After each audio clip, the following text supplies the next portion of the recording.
And at the end of the day, when we are back in power, one of the important things we're going to have to do is balance a number of different things that need to happen. Number one, we need defensive reform. We need to stop the things that are happening that should not be happening. We need offensive reform. We actually need an immigration system that works and recognizes the contributions of immigrants to this country and establishes legal pathways for people to come to this country and for people to be able to get citizenship when they've been a part of our communities for so long. And then we also need offensive actions around prosecutions. We need real accountability, because at the end of the day, the people that have been inflicting this harm need to be prosecuted. They need to be brought before us, and they need to be held account for the trauma that they have created. And we are going to have some form of reparation for the kids and the families that have been traumatized through all of this. You talked about how there's no supports for people even once they're released. We need to make sure that we are funding that kind of work to continue to provide relief. And I told y'all this was coming. And what happens is, when you have all these immigrants coming into America and they're coming into political office, they're getting into power, they have a lot to say about the Black American community. And they don't support reparations for the Black American community. They don't take the time to learn our story, our history, none of those things. But everybody got smoke and got something to say about our communities while trying to benefit off of when DEI was in place, affirmative action was in place, all those things that were set in place initially that were supposed to protect foundational Black Americans, African Americans, the Negro, the colored people, all the things that we were going through, right? Those were things that were supposed to be set in place because we were unfairly, we were being treated unfairly within the system. And those things was there as, buffers or ways to get us the things that we needed through the system, because there was racism within the system, right? These immigrants come here and they begin to benefit from it, right? And then talk about we're lazy while they come in here getting handouts from things that we fought for that they never had a part in, right? So now you have this woman, Representative Pramilla Jayapal, this Indian woman, and she's now talking about immigrants need to receive reparations for the things that's happened to them under this administration. Their families being ripped apart. While at the same time, these are the same people that's part of these parties that don't support reparations for Black Americans. These same people, right? So now you have people that's so online, they're upset and they're talking like this.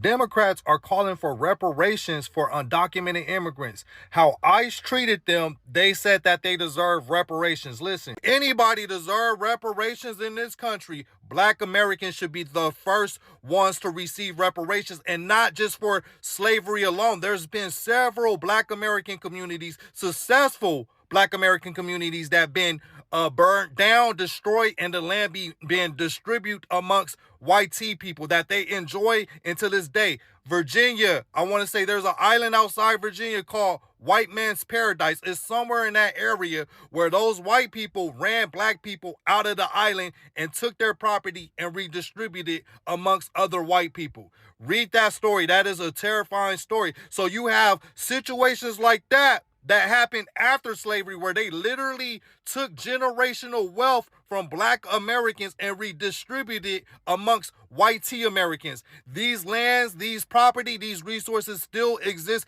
until to this day, and white tea people benefited off of those properties that they took from Black Americans. So we're not just talking about slavery, right? And Jayapal, she's from India. I want to say she's a first generation Indian in America. How dare you talk about immigrants, undocumented immigrants who came into this country with their will, free will. They crossed over into this country undocumented, free will. They deserve reparations before Black Americans. Why don't you address the caste system that's going on in India right now? Matter of fact, 3,000 years plus, the untouchables, how they discriminate against dark-skinned Indians, the untouchables, Dalit. I think that the group is called Dalit. Why don't you fight against the systems in your own countries? right? You come over here, you get these positions, and then all of a sudden you're the voice for Americans. Like, make that make sense. But like I said before, if anybody deserves reparations in this country, Black Americans is first up. Y'all remember in 2025 when LA Mayor Karen Bass, she came out and said that she was going to have cash assistance for immigrants and what they were going through with ICE, right? Through the immigration raids, she came out and said that they was going to have family support, and it was going to come through. It was going to come through nonprofits, and it was going to come through nonprofits. How the funds was going to be distributed, right? Everybody was upset. They gave housing, they gave money. Even Mexicans that's here that are citizens were upset about this because the Democratic Party have been. Let me just say this: during the New Deal in 1930, a lot of black people left the Republican Party and went over to the Democrats because they felt like it was more progressive, right? And then when LBJ came and they put in the civil rights bills in '64, a lot of blacks left the Republican Party again and went over there to them because the Republicans was doing a Southern strategy, right? And they was going with Barry Goldwater, who opposed the Civil Rights Act. So they went with the Democrats, right? So we've been switching back and forth. Now in 2026, we're watching the Democrats now, where the black community have been faithful to this community, be in more favor of immigrants more than the black community. And everything is given to the immigrants and other groups. So now we're starting to see a shift again, right? But let's look at what Karen Bass was doing in LA. In terms of the first part of the question that you asked, what are the resources? Well, in our community development programs, there's resources there in our family resource centers, but we also are going to have a reinstitution of the Angelino card, something that Mayor Garcetti started during COVID, that will actually provide cash assistance to people.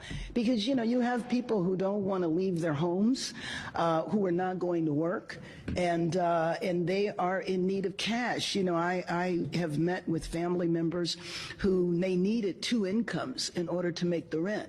Well, 1 income was lost in a raid when someone was detained. And this woman with her children now is concerned that she might face being evicted and being homeless. And so it's that type of emergency assistance. And we're fortunate that there's a lot of philanthropic partners who have contributed, and many more, I hope, that will join in and contribute. We're organizing food deliveries. I mean, there's all sorts of things that we are having to do now to protect people from the federal government.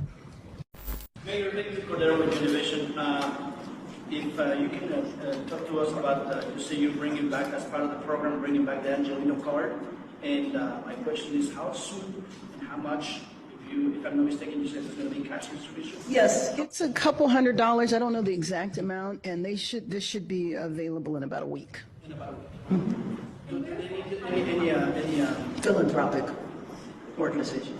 Is there any requirements for people to receive that? Oh, well, yeah. I mean, similar to what we went through with the fires, in our impacted worker center, we had a way of knowing whether somebody was actually impacted by the fire. So it's not like they're just handed out on the streets. They're given to organizations that are in contact, like many of the organizations here, that are in contact with the population. They know their constituents. With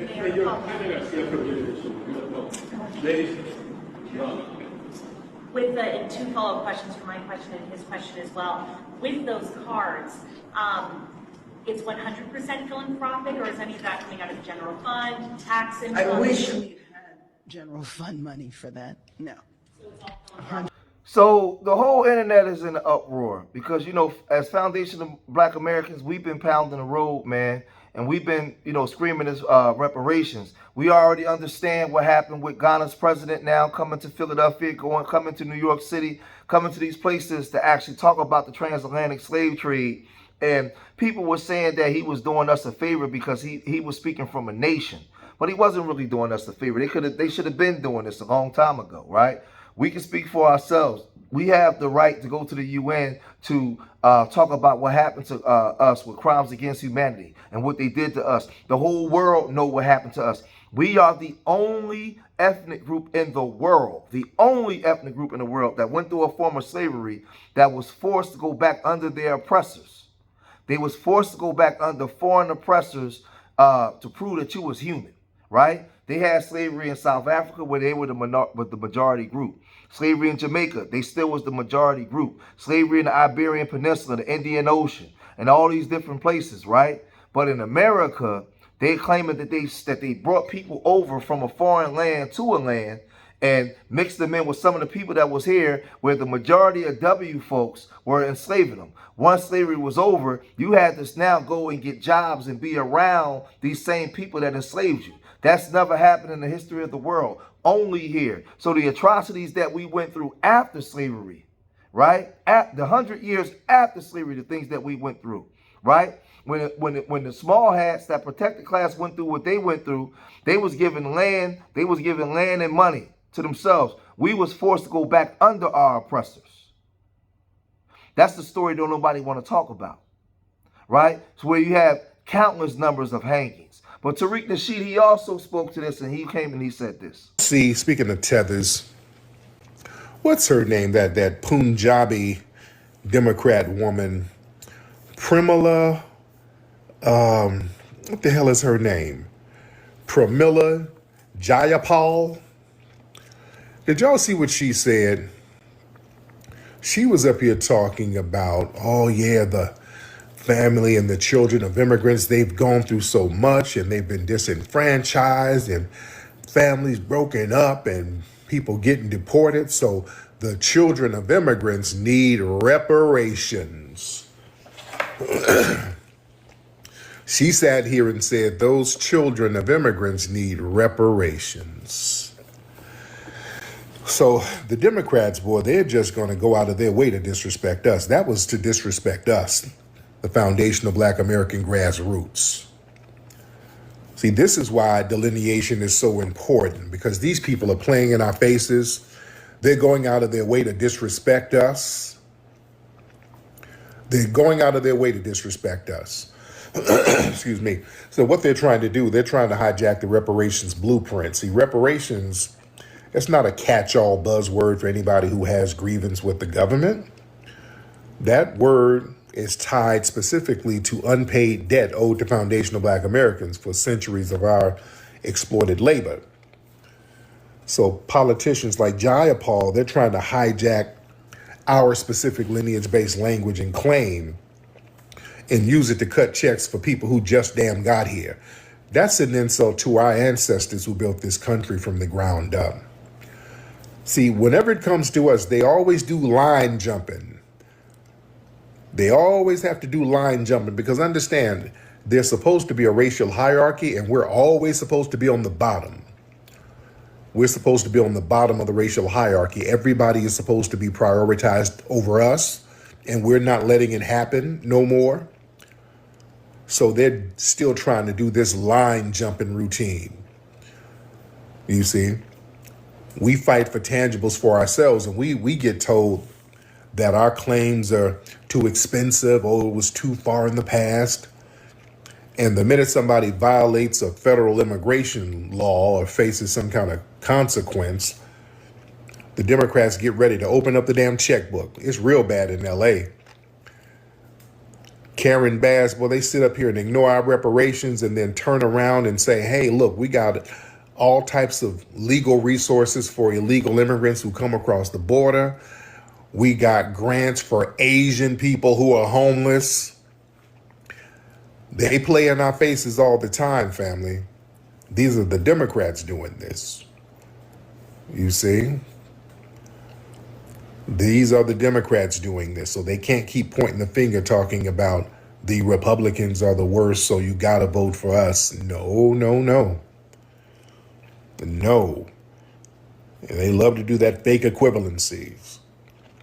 So you can't compare the temporary discomfort of ICE basically doing their job, enforcing modern immigration laws. Yeah, ICE, they're just enforcing the damn law. People are coming over here without proper paperwork is illegal. So I'll say this, man. Like I said, we could talk till we blue in the face. We've had histories of years of betrayal from the Democratic and Republican Party, right? We know that I showed you guys within the Republican Party, right? We had to form our own form of Republican Party because of the Lily White era, because they wanted the blacks out of the party. They feel like W's didn't feel like they had to compromise to any black folks, right? They didn't want no black folks in positions of power telling them what to do, right? So you had that issue. You had a bunch of broken promises and lies from the Democratic Party. Everything that happened to us in this country happened to us under this U.S. government, and these parties have been agreeing. They've been bipartisan. They agree with what's been happening to us, right? They know what happened to us. They know what Joe Biden and Strom Thurmond was doing. They understand when Richard Nixon and Ronald Reagan was on the phone calling Africans primates and black people, things that they were saying about black people. They know this. All of the presidents were racist. We already know this. We know what we've been through in this country. I'm going to say it again. We are the only ethnic group that after being enslaved was forced to go back under your oppressors. They said, okay, they freed you, now go back in the room with them. They put us right back in the room with them. We wasn't given land separate from these people. We went right back under these people. So now you have these immigrants come here and ain't been through none of the stuff that we've been through in this country. Nothing. Nothing. All the generational traumas that's been passed down and lack of generational wealth that's been passed down because of systematic oppression, all of a sudden they saying that they want reparations. You got to be kidding me. And guess what? The Democratic Party is saying nothing. So we'll be swaying again from the Democratic Party. But y'all guys let me know what y'all think, man. If you made it this far in the video, hit that like button, subscribe to Street Media TV, leave your comments in the comment section. And remember, I love y'all. Till the next time, peace.